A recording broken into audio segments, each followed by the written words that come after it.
The millionaire is shocked to find out the black beggar ran away and still virgin after 6 years. Okay, so picture this, Havenwood.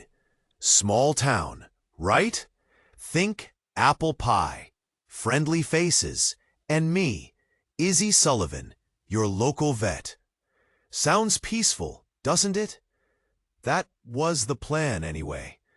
Escape the whole Manhattan drama, the socialite life, the mom who just wanted me married off to some Wall Street shark.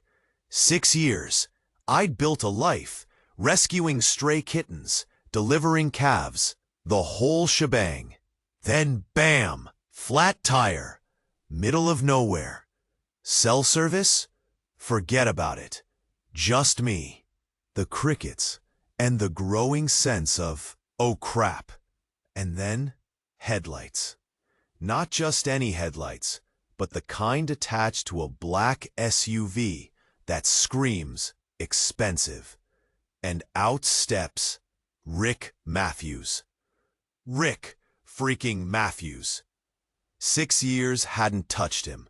Still looked like he walked straight out of a magazine. Sharp suit, jawline that could cut glass, and those blue eyes, those predatory blue eyes that used to make me weak in the knees. He gives me that practiced smile, the one that says, I own you, and just says, Izzy, fancy meeting you here. Coincidence? Yeah, right. He tracked me down, no doubt. Claims he's expanding his business into the area, but I see the glint in his eyes. Control. That's all it's ever been. He fixes the tire. Yeah, he's still annoyingly capable. And drops the bomb. Your mother isn't doing well, Izzy. My breath catches. Mom? I'd been avoiding the family like the plague. But Mom! Guilt. It hits me like a ton of bricks. He offers a ride. Of course he does. And then, casually, he mentions he bought the old Miller farm. The one-eyed, always dreamed of turning into a rescue sanctuary. Just like that. Dangled like a carrot. That night, my sister calls. Rick's news is true. Mom had a heart attack. She's asking for me. I gotta go back. Gotta face them all. But what's Rick playing at? What's this really about? And what am I gonna have to give up to keep my freedom? Hey, antes de continuarmos con esa historia incrível, preciso te fazer una alerta importante. Muitos inscritos têm relatado que o YouTube removiu suas inscrições sem aviso. Dá só uma conferida rápida no botão vermelho aí embaixo para garantir que você ainda está inscrito no canal. Não quero que você perca nenhum conteúdo exclusivo que vem por aí. E já que você está aí, deixa aquele like poderoso que me ajuda muito com o algoritmo. Ah, e me conta nos comentários de qual cidade você está assistindo. Adoro conhecer cada pessoa incrível que faz parte dessa comunidade. Sua participação faz toda a diferença. Vamos interagir. Ok, so Mom, heart attack, asking for me, guilt piled on top of guilt. I booked the first flight out of Cedar Rapids to JFK. Rick offered his private jet. Seriously? I almost laughed in his face. Thanks, but I'll slum it with the masses, I said, grabbing my beat-up suitcase. The flight was a blur. Sleep? Forget about it. Every scenario played out in my head. Mom yelling at me for running off, my sister's smug faces, Dad just disappointed, and Rick always there, a looming shadow waiting for me to crack. I walk into the hospital, Manhattan Presbyterian, all glass and steel. Not exactly the cozy vet clinic back in Havenwood. The air smells like antiseptic and fear. I find Mom's room, number 612. I take a deep breath and push the door open. And that's when everything exploded. Mom's lying in bed, pale but awake. Dad's holding her hand, his face etched with worry. My sisters, Blair and Tiffany, are perched on the edge of their seats, looking like they just stepped out of a salon. The air is thick with tension. Izzy! Mom's voice is weak, but she smiles, a real smile. Come here, honey. I rush to her side, grabbing her hand. It's frail, too thin. Mom, I'm so sorry. I should have. In here. Don't be silly, she says, squeezing my hand. I understand. You needed to find your own way. Okay, that's not the mom I remember. Where's the lecture? The guilt trip? Then Blair clears her throat. So Izzy, Rick's been telling us all about his plans for Havenwood. Sounds quaint. She says it like it's a disease. He's been very generous, Tiffany chimes in, batting her eyelashes, especially with the hospital bills. I glare at them. What exactly does Rick expect in return? That's when Dad speaks. His voice is low, gravelly. He doesn't expect anything, Izzy. He's just being family. Family? Rick? What the actual? And then it hits me. Mom's looking at me, her eyes shining with unshed tears. Dad's gripping her hand so tight, his knuckles are white. Blair and Tiffany are exchanging knowing glances. The door opens, and Rick walks in. He's holding a bouquet of lilies. Lilies? Seriously? He hands them to Mom, kisses her forehead. How are we feeling, Mom? He asks, his voice smooth as silk. Mom, my head is spinning. This can't be happening. I look at Mom, at Dad, at my sisters. They're all looking at me, their faces a mixture of pity and relief. Izzy, Mom says softly, there's something we need to tell you. She takes a deep breath. Rick is your brother. Izzy, Mom says softly, there's something we need to tell you. She takes a deep breath. Rick is your brother. The room swam. Brother? Rick? My mind stalled. This wasn't happening. It couldn't be happening. What? The word escaped, barely a whisper. Dad cleared his throat, his face grim. It's true, honey. Before your mother and I got married, he trailed off, looking at Mom. Mom squeezed his hand. I was young. I made a mistake. Rick is the result. My sisters, Blair and Tiffany, looked like they were watching a soap opera. Their faces were a mix of awkwardness and morbid curiosity. Rick, on the other hand, just stood there, a small, almost sad smile playing on his lips. I wanted to tell you for years, Izzy, he said softly, but it never seemed like the right time. The right time? What about the last 6 years? The constant pressure? The manipulation? So all of this? I gestured around the room, at the expensive hospital, at my family, at Rick. This was just because we're family? He nodded. I wanted to get to know you, to be a part of your life. I didn't believe him, not for a second. There was always something lurking beneath the surface with Rick. Something darker. Suddenly, a sharp pain shot through Mom's chest. She gasped, her eyes widening in terror. The heart monitor beside her bed started beeping erratically. Mom! Dad shouted, frantically pressing the call button. Nurses rushed in, their faces tight.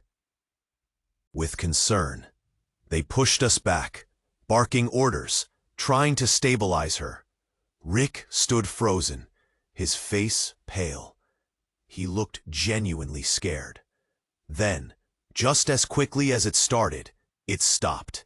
The beeping flatlined. The nurses stepped back, shaking their heads.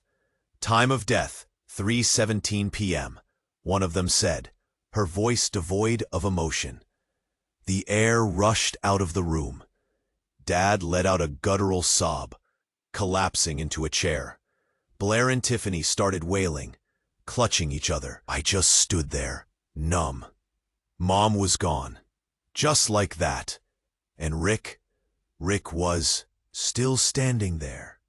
But something had shifted. His eyes, they were different. He looked at me, a strange, almost triumphant glint in his eyes. He opened his mouth to speak, but before he could, a detective, Detective Harding, walked into the room, his face unreadable. "Mr. Matthews," he said, his voice cutting through the silence. "I need you to come with me. We have some questions about the circumstances surrounding Mrs. Sullivan's death." Rick's face paled even further. "What? What are you talking about?" "We believe," Detective Harding said, his eyes fixed on Rick, "that your mother's death was not natural." He pulled out a pair of handcuffs. The click was deafening. He pulled out a pair of handcuffs. The click was deafening. The air hung thick, suffocating. Rick stared at Detective Harding, his face a mask of disbelief and dawning horror. Blair and Tiffany gasped, their earlier wails replaced by stunned silence. Dad just sat there, slumped in his chair, a broken man. "This is insane," Rick finally sputtered, his voice rising in pitch. "I would never. I loved my mother." Harding didn't flinch. "That's what they all say." "Mr. Matthews, now if you please." As Harding cuffed Rick, Izzy felt a strange disconnect. Part of her was relieved, maybe even vindicated. Rick had always been too good to be true, too controlling. But another part of her was reeling. Her mother was dead, and her newly discovered brother was being arrested for her murder. The detectives led Rick away, his protests echoing down the sterile hallway. The hospital staff seemed to hold their breath, watching the drama unfold. Blair and Tiffany started whispering, their eyes wide with a mixture of fear and fascination. Dad remained motionless, lost in his grief. Izzy felt like she was trapped in a nightmare. She had to get out of there. She stumbled out of the room, pushing past the gawking nurses, blindly searching for an exit. She needed air. She needed to think. She found herself on the rooftop of the hospital, the city sprawling before her like a concrete jungle. The wind whipped her hair around her face, a stark contrast to the stale antiseptic air inside. She closed her eyes, trying to make sense of everything. Rick, her brother, a murderer? It couldn't be true. But Detective Harding had seemed so certain, and Rick, there was always something off about him. "Izzy?" She turned to see Dad standing behind her, his face etched with pain. He looked older, smaller than she remembered. "I don't understand any of this," she said, her voice trembling. "Rick, why would he do this?" Dad sighed, running a hand through his thinning hair. "I don't know, honey. I just don't know." He walked over to the railing, gazing out at the city. "Your mother, she always regretted not telling you about Rick. She thought it would hurt you. Maybe she was right." Izzy stepped closer to him, placing a hand on his arm. "Dad, I'm so sorry for everything." He turned to her, his eyes filled with tears. "I'm sorry too, Izzy. I should have been a better father, a better husband." They stood there in silence for a moment, the weight of their shared grief pressing down on them. Then, Dad did something that made Izzy's blood run cold. He reached into his pocket and pulled out a small, ornate silver box. "Your mother wanted you to have this," he said, his voice barely a whisper. She said it would explain everything." Izzy took the box, her hands shaking. It was heavier than she expected. She opened it, her breath catching in her throat. Inside, nestled on a bed of faded velvet, was a single, perfectly preserved rose. A black rose. And beneath it, a folded piece of paper. She unfolded the paper, her eyes scanning the faded ink. The handwriting was Mom's.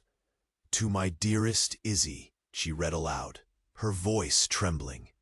"If you're reading this, it means I'm gone, and that you finally learned the truth. Rick isn't your brother, darling. He's your son. To my dearest Izzy," she read aloud, her voice trembling. "If you're reading this, it means I'm gone, and that you finally learned the truth. Rick isn't your brother, darling. He's your son." The rooftop swam. The city blurred. Son? Rick? Her son? It was like the world tilted on its axis, throwing everything she thought she knew into a chaotic spin. Dad's face was a study in pain. "She should have told you years ago, but she was afraid. Afraid of what it would do to you." But how? Izzy's mind raced, trying to catch up. There hadn't been anyone, not like that, ever. Had there? Then a memory surfaced, hazy and fragmented. A spring break trip in college. Cancun. Too much tequila. A one-night stand with a guy whose name she couldn't even remember. Could that be it? She looked at her father, pleading for answers. But how could she raise him? Where was I? He sighed, running a weary hand over his face. "Your mother, she paid the guy off. A lot of money. He vanished. She raised Rick as her own, said it was the only way to protect you. From the shame. From everything. Shame. Her life, her decisions, had been shaped by a lie, a secret kept for decades. Rick, the man she loathed, the controlling, manipulative, was her son, and he'd just been arrested for their mother's murder. A wave of nausea washed over her. She gripped the railing, struggling to breathe. The city lights seemed to mock her, twinkling like malevolent eyes. I have to go to him," she stammered. "I have to talk to him." Dad nodded, his expression grim. "The police station is downtown. I'll drive you." The drive was a blur. Sirens wailed in the distance, mirroring the turmoil in her soul. She kept replaying the scene in the hospital room. Rick's face, the detectives, the handcuffs. Could her son really be a murderer? They arrived at the station, a drab, imposing building. The air inside was thick with tension, the smell of stale coffee and desperation clinging to the walls. Detective Harding met them in the lobby, his face unreadable. "I'm sorry, Mr. Sullivan, but I can't allow you to see him right now. He's being questioned." Izzy stepped forward, her voice trembling. He's my son. I need to see him." Harding's eyebrows shot up, a flicker of surprise crossing his face. "Your son? I wasn't aware." "It's complicated," she said, cutting him off. "Please, I just need 5 minutes." Harding hesitated, then sighed. "All right, 5 minutes, but I'm staying in the room." He led her down a sterile hallway to a small, windowless interrogation room. Rick was sitting at a metal table, his head in his hands. He looked up as she entered, his eyes red and swollen. "Izzy?"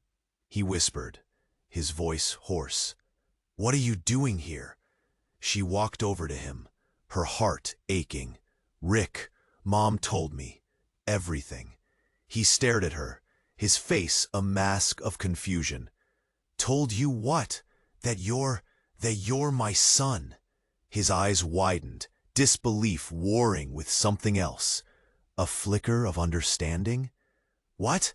That's insane. Is it?" she asked, her voice barely a whisper. "Does it explain everything?"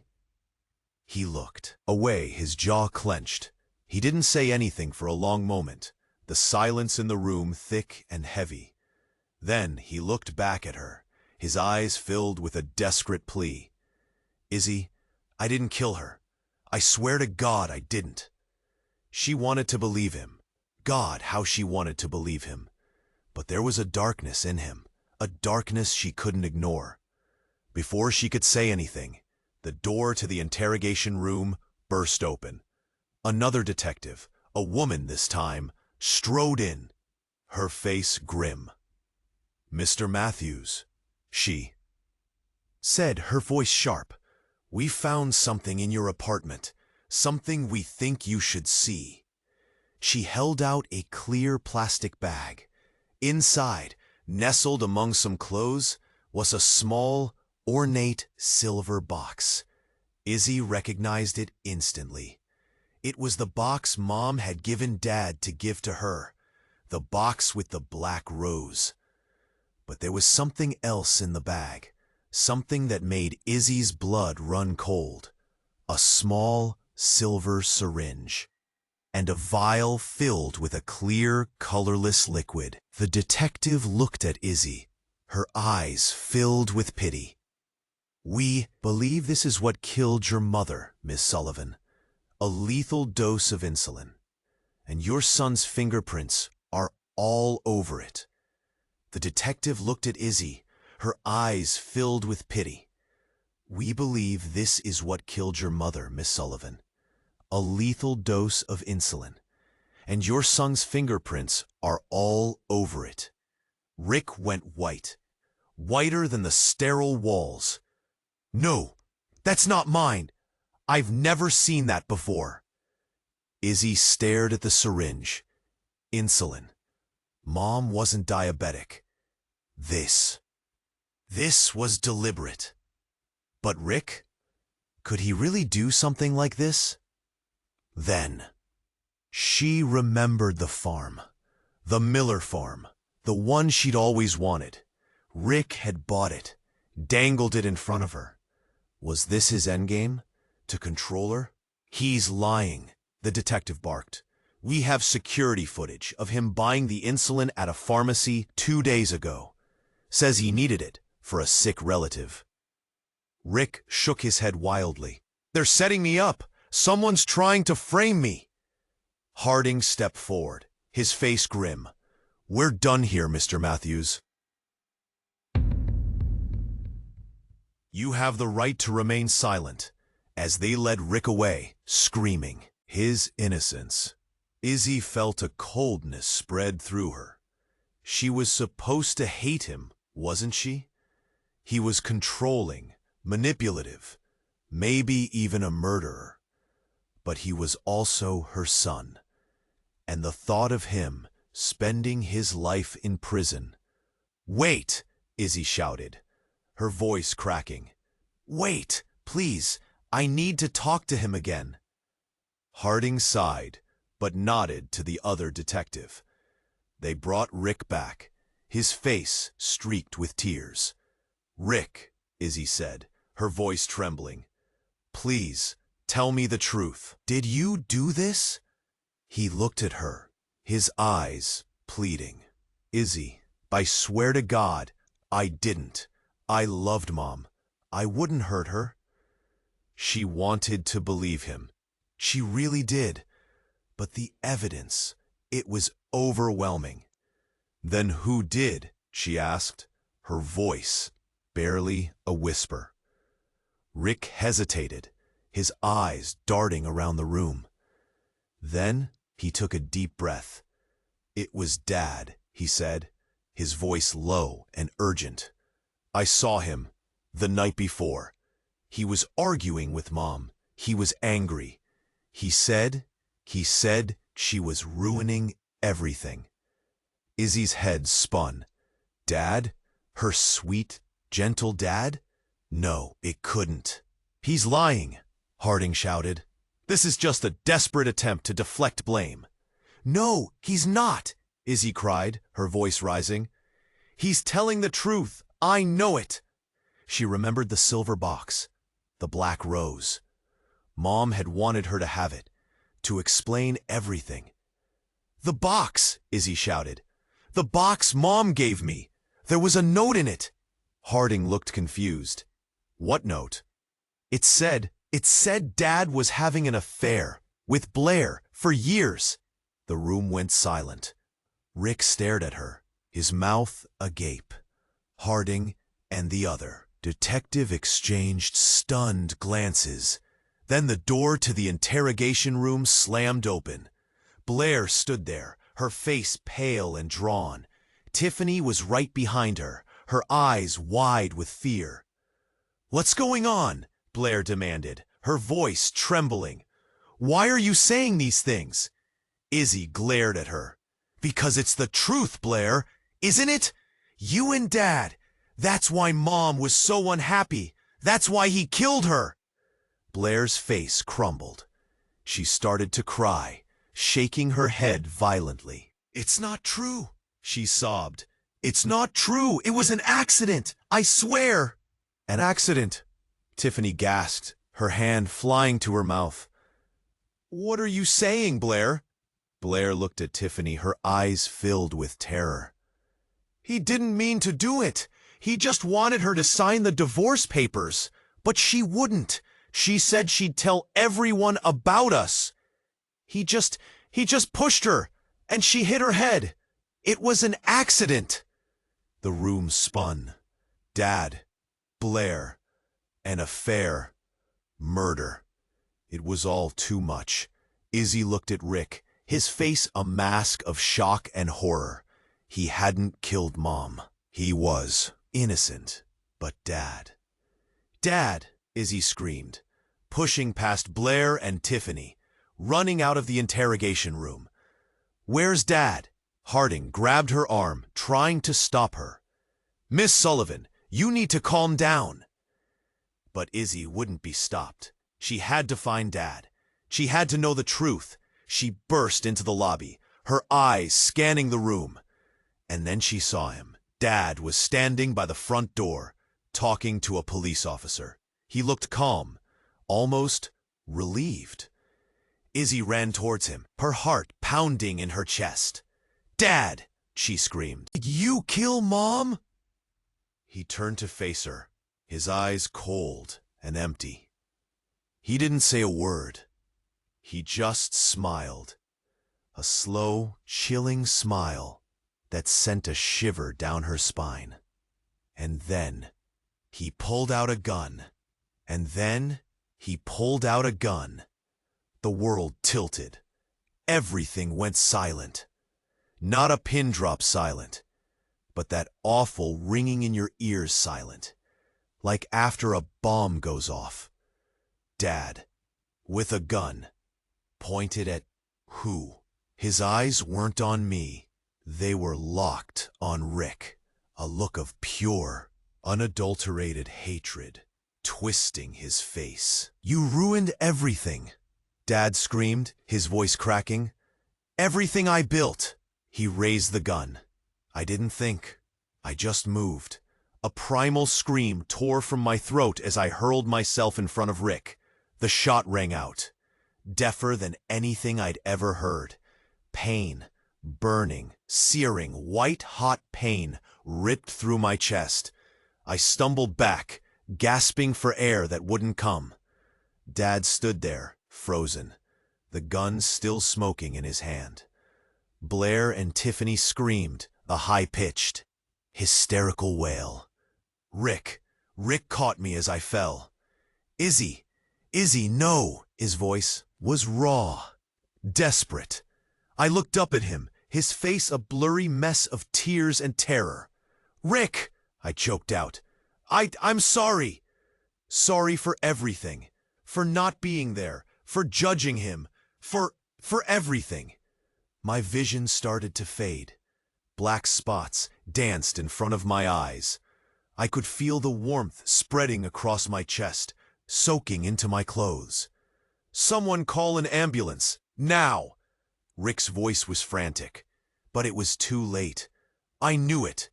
This was it. Suddenly everything went bright, almost blinding. And then, nothing. Just black. Then, I heard a voice, soft, gentle, familiar. Izzy, it's okay. You're safe now. I opened my eyes. I wasn't in the police station anymore. I wasn't in the hospital. I was in Havenwood. Standing in front of me was Mom, young, radiant, smiling. Mom? I whispered, my voice trembling. But you're dead. She smiled, a sad, knowing smile. Not anymore, honey. Not here. Where am I? She took my hand, her touch cool and comforting. This is your Havenwood, Izzy, the one you always dreamed of, the one you created in your heart. I looked around. The rolling hills, the apple orchards, the quaint little town square. It was all there, exactly as I remembered it, exactly as I wanted it to be. But what about Rick? What about Dad? What about... She squeezed my hand. They'll be all right, Izzy. They have their own paths to walk, their own choices to make. She looked at me, her eyes filled with love. Your path is here, honey, with me, in Havenwood. Then a figure emerged from the shadows, tall, handsome, with piercing blue eyes. It was Rick, but not the Rick I knew. This Rick was younger, softer, almost innocent. He smiled at me, a genuine, heartfelt smile. Hey, Mom, he said softly. Mom? He called her Mom? Then another figure appeared. Dad. But not the twisted, hate-filled man from the police station. This Dad was younger too, strong and kind. He walked over to Mom and put his arm around her, his eyes filled with love. Welcome home, Izzy, he said, his voice warm and gentle. My head was spinning. This couldn't be real. It was too perfect. But then I saw something that made my blood run cold, something that shattered the illusion of paradise.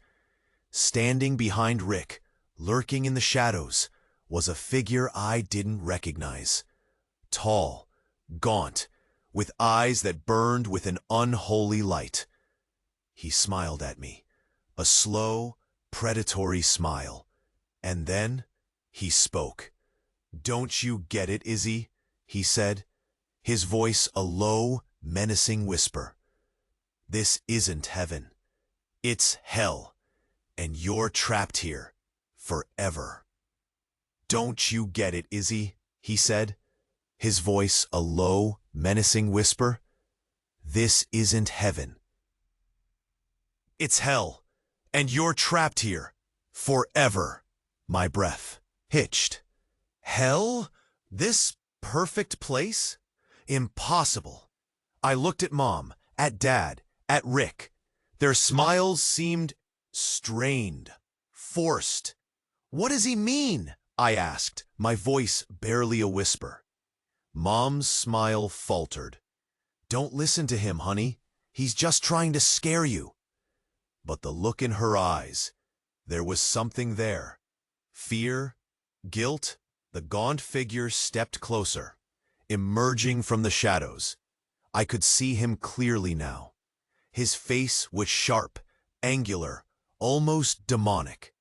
His eyes, they burned with a cold, ancient evil. "They're lying to you, Izzy," he said, his voice dripping with venom. "This isn't your Havenwood. It's theirs. A twisted fantasy built on lies and deceit." "Who are you?" I demanded, my voice trembling. He chuckled, a dry, rasping sound. "I'm the architect, Izzy, the one who built this little paradise, and I'm here to show you the truth." He snapped his fingers. The world shimmered. The perfect blue sky turned a sickly gray. The rolling green hills withered and died. The quaint little houses crumbled into dust. Mom, Dad, and Rick, their faces contorted into grotesque masks of rage and despair. "No!" I screamed, clutching my head. "Stop it! Stop it!" The gaunt figure laughed, a triumphant, echoing sound. "Welcome to reality, Izzy. Welcome to your personal hell." Then he reached out and grabbed my arm. His touch was like ice burning through my skin. "Come with me," he said, his voice a hypnotic whisper. "I have so much to show you." He started to pull me away. "No, let me go." I struggled against him, but his grip was too strong. Then Rick lunged forward. He grabbed the gaunt figure's arm, pulling him away from me. "Leave her alone," he shouted, his face contorted with fury. The gaunt figure sneered. "You can't protect her, Rick. She belongs to me now." They grappled, a whirlwind of violence and hatred. Mom and Dad watched, their faces a mixture of fear and fascination. Suddenly, Rick stumbled. The gaunt figure seized his opportunity. He shoved Rick to the ground, then turned his attention back to me. "Come on, Izzy," he said, his voice a seductive whisper. "It's time to face your demons."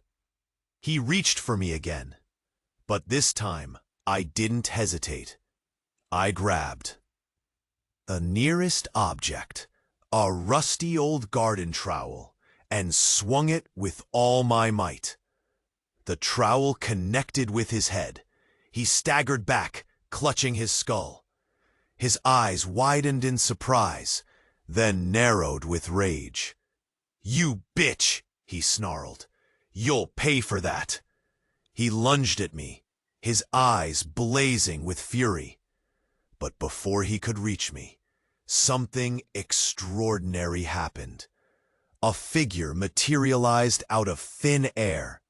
A woman, tall, beautiful, with long plus of rhine beads and her hand, flowing black hair, and eyes that shimmered like emeralds. She was dressed in a long, white gown, and she radiated an aura of power and serenity. She raised her hand.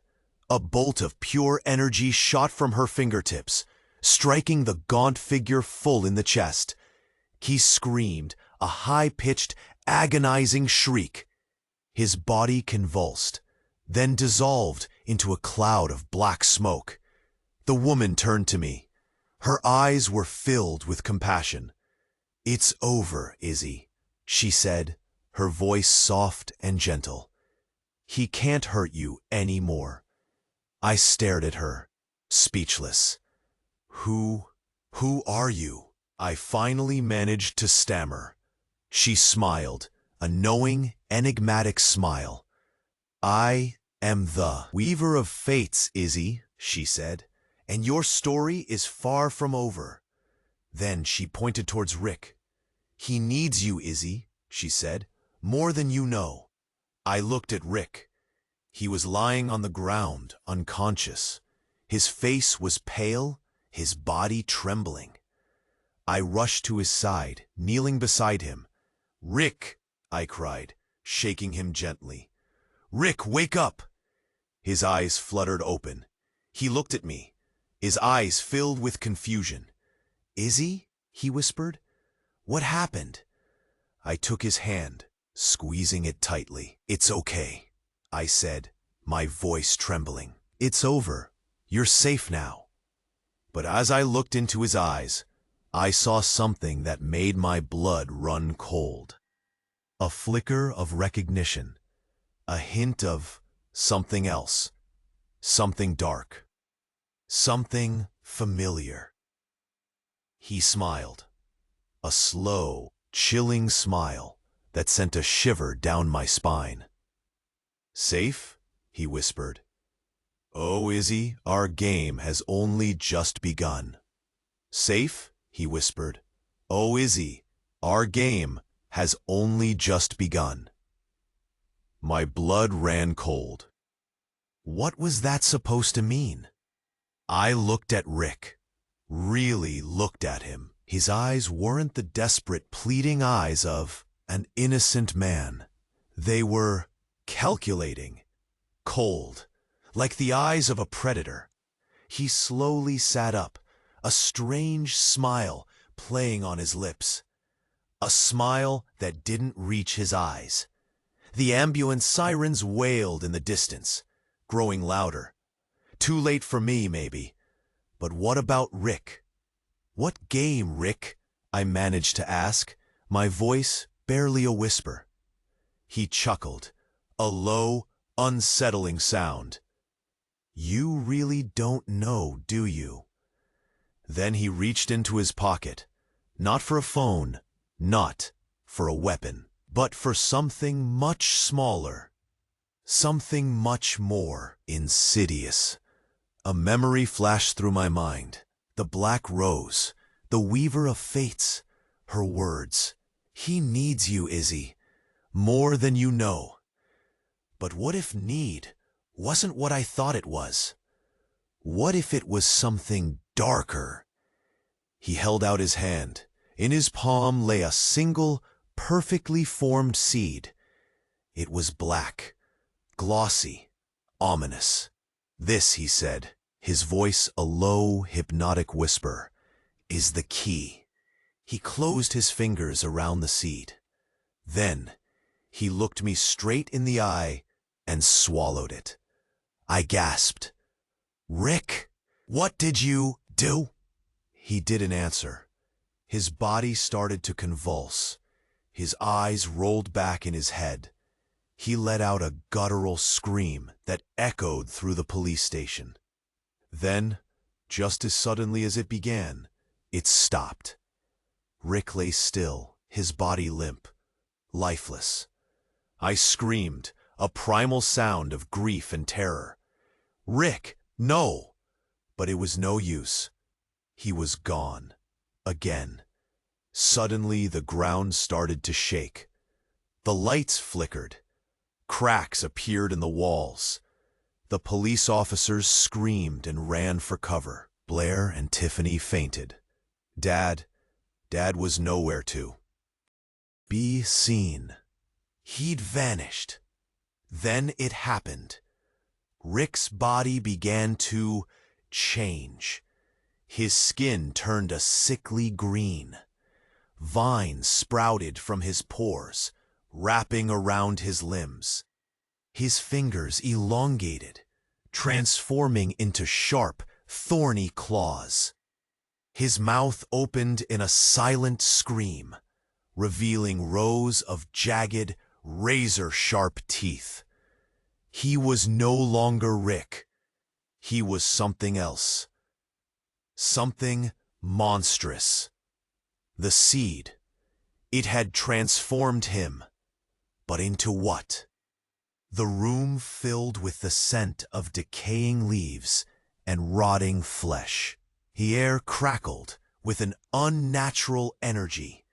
The monstrous figure stood up, towering over me. Its eyes glowed with an evil, malevolent light. It opened its mouth, and it spoke. "Hello, Mother," it said, its voice a distorted, guttural growl. "The garden is ready to bloom." Then it lunged. "Hello, Mother," a criatura disse, a voz rosnado gutural e distorcido. "O jardim está pronto para florescer." E então avançou. Eu recuei, tropeçando, o horror me paralisando. Aquela coisa, aquela abominação era Rick? Meu filho? O que a Weaver of Fates tinha feito? Vines irromperam das paredes, das janelas, agarrando-se a tudo. O chão estremeceu, rachando sob o peso da transformação. A delegacia de polícia, antes um lugar de ordem e lei, agora era um viveiro de horrores. A criatura se aproximou, suas garras estendidas. Eu fechei os olhos, esperando o golpe. Mas então, um grito bestial vindo de trás da criatura. Eu abri os olhos. Blair, ela estava ali, irreconhecível. Seus olhos vermelhos injetados, seu rosto contorcido em uma fúria insana. Ela agarrava uma barra de ferro que tinha arrancado de alguma parte da estrutura e, com um rugido selvagem, golpeou a criatura nas costas. Ele cambaleou, grunhindo de dor. Blair golpeou. De novo, de novo, de novo. Ela se juntou a Blair, pegando um pedaço de madeira lascada e atacando a criatura com uma ferocidade surpreendente. Irmãs, unidades por ódio, por vingança. Aquilo deu a mim a chance que eu precisava. A criatura estava distraída. Eu corri, para fora da delegacia, para a noite, para a escuridão. Eu não sabia para onde estava indo. Eu só sabia que precisava escapar. Escapar daquele pesadelo. Escapar daquela família. Eu corri até meus pulmões queimarem, até minhas pernas tremerem, até meus pés sangrarem. Finalmente, eu parei em um parque, em uma cidade que eu não reconhecia. Eu estava sozinha e apavorada. Eu olhei para o céu. As estrelas brilhavam, frias e distantes. Elas pareciam zombar de mim.